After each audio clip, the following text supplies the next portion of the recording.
Iowans have always been proud of warships named for their state.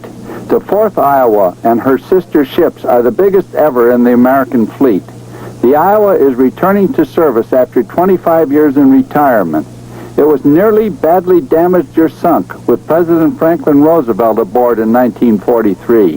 He was being taken across the Atlantic when an American destroyer on maneuvers mistakenly fired a torpedo that the Iowa barely evaded. Because of Roosevelt, the Iowa has the only bathtub aboard a U.S. warship. As you well know, the president was a polio victim and took a frequent number of sitz baths, and so therefore it was installed for that trip on the Iowa. It's unique to find any bathtub on combatants. The first Iowa was a wooden ship in the 1800s. The third was partly built when it was purposely destroyed in 1923 under a disarmament treaty that did not bring peace. The second Iowa, shown here, was prominent in the Spanish-American War and fired the first shot in the Battle of Santiago Bay in 1898.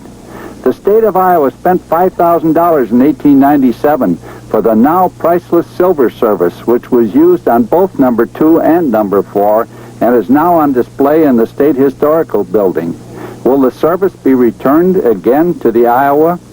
Well, I think that we would acquiesce to it because that's the purpose of the Silver Service, is to properly show the pride of Iowans in the battleship, and we'd put it back.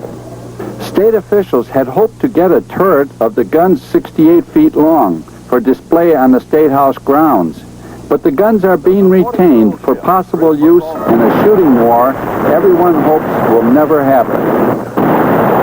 How commonplace things become. Here is the bronze headpiece of the second Iowa of the Spanish-American War. Few, if any, ever pay any attention to it. Military glory is here today and gone tomorrow. George Mills, News Center 13. Reactivation and modernization of the battleship Iowa is currently underway at the Ingalls Shipbuilding Division in Pascagoula, Mississippi. Well, the ship arrived here on the 30th of January this year, which was actually a day earlier than scheduled. She had been at Avondale Shipyards in New Orleans for the dry docking phase. And when the ship got here, we continued that work. One is rip out and then the open and inspect phase. The open and inspect is where we open up the machinery to determine what work has to be done on that machinery. Many changes have already occurred.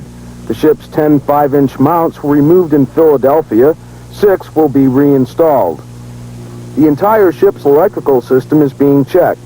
Wiring found unsuitable will be replaced. Down the ship's center line in Engineering's Broadway, the 8 boilers are being refurbished and tested to determine their condition.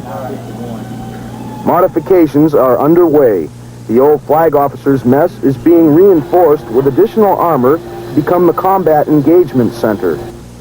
There will be new additions. A new sewage collection system has to be installed, and air conditioning will be added to the Iowa for the first time. This open and inspection phase will continue for the next several months. The Iowa is scheduled to join the fleet in mid-1984. For Navy Video News, I'm journalist Rick Walsh.